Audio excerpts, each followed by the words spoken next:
रात अंधेरी और तूफानी थी, किसी डरावनी फिल्म का एक घिसा पिटा वाक्य जैसी। बारिश मेरी कार पर जोरों से आवाज कर रही थी और बिजली ने पार्किंग लॉट को रोशन कर दिया, जिससे विंडशील्ड पर भयानक छायाएं फैल गईं। मैंने पसीने से तर हाथों से स्टीयरिंग व्हील को पकड़ लिया। मेरा दिल तेजी से धड़कने लगा क्योंकि मुझे एहसास हुआ कि मैं यहां अकेले बीच में फंस गया हूं।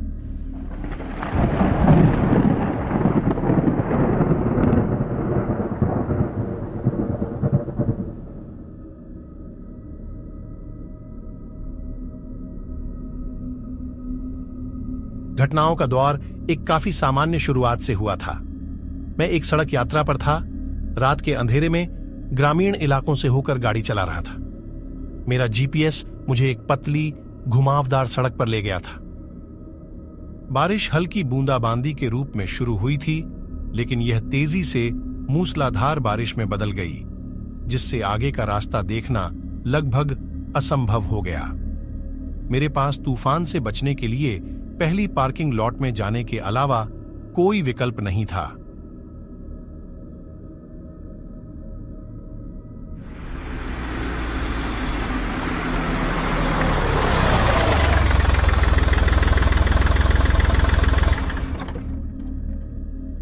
पार्किंग लॉट खाली था, चारों तरफ घने जंगलों से घिरा हुआ था। टिमटिमाती स्ट्रीट लाइट ने टूटे हुए डामर पर एक भयानक चमक बिखेरी और इससे बनी परछाइयां बिजली की हर चमक के साथ जीवंत होती दिख रही थीं। मुझे यह पता था कि मुझे लंबी रात का सामना करना पड़ेगा, लेकिन मुझे नहीं पता था कि यह कितना भयावह हो जाएगा। जैसे ही मैं वहां बैठा, अपनी कार पर हो रही बारिश की आवाज सुन रहा था, मुझे अत्यधिक बेचैनी महसूस होने लगी। यह उस तरह का एहसास था जो आपको तब होता है जब आप जानते हैं कि आप पर नजर रखी जा रही है, लेकिन आसपास कोई नहीं था। मैंने रियर व्यू मिरर की जांच की। मुझे अपने पीछे अंधेरे में किसी व्यक्ति या चीज को देखने की आधी उम्मीद थी, लेकिन वहां कुछ भी नहीं था। मैंने इस भावना से छुटकारा पाने और अपने फोन से अपना ध्यान भटकाने की कोशिश की। मैंने सोशल मीडिया पर स्क्रॉल किया, लेकिन सिग्नल कमजोर था और पेज लोड होने में बहुत समय लगा। तभी मैंने इसे सुना, बारिश से भीगी हवा में बहता हुआ एक हल्का भयानक संगीत। सबसे पहले मैंने सोचा कि यह मेरी कल्पना है जो मेरे साथ चालाकी कर रही है, लेकिन हर गुजरते सेकंड के साथ वह डरावनी धुन तेज और करीब होती गई। जब मुझे एहसास हुआ कि संगीत मेरी कार के बाहर से आ रहा है, तो मेरा दिल जोरों से धड़कने लगा। मैंने खिड़की को एक झटके से नीचे घुमाया और सुनने के लिए जोर लगाने लगा। यह एक शोकपूर्ण राग था जो वायलिन या किसी अन्य तार वाले वाद्य यंत्र पर बजाया जाता था। ध्वनि सुंदर थी और फिर भी गहरी उदासी से भरी हुई थी, जिसने मेरी रीढ़ में सिहरन पैदा कर दी। मैं पार्किंग लॉट में किसी को नहीं देख सका और बारिश के कारण संगीत के स्रोत का पता लगाना असंभव हो गया। मैंने मदद के लिए फोन करने पर विचार किया, लेकिन मेरे फोन का सिग्नल पूरी तरह से गायब हो गया था।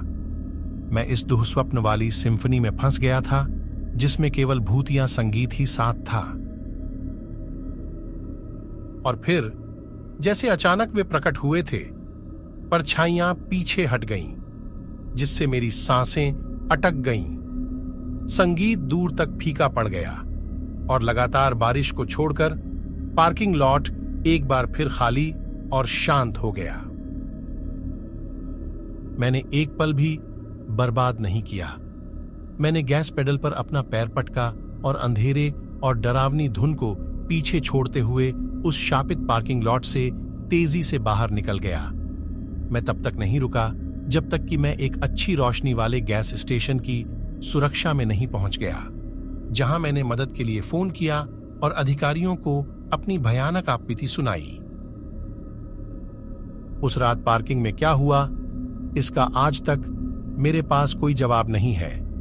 क्या यह थकावट और भय के कारण उत्पन्न मतिभ्रम था, या क्या मैं कहीं अधिक भयावह किसी चीज पर ठोकर खा गया था, कुछ ऐसा जिसे कभी भी दिन का प्रकाश नहीं देखना चाहिए था। मैं बस इतना जानता हूं कि मैं उस रात को कभी नहीं भूलूंगा जब मैं उस पार्किंग लॉट में फंस गया था, छाया से घिरा हुआ था और एक शोकपूर्ण अलौकिक धुन से घिरा हुआ था जो अभी भी मेरे बुरे सपनों में गूंजता है।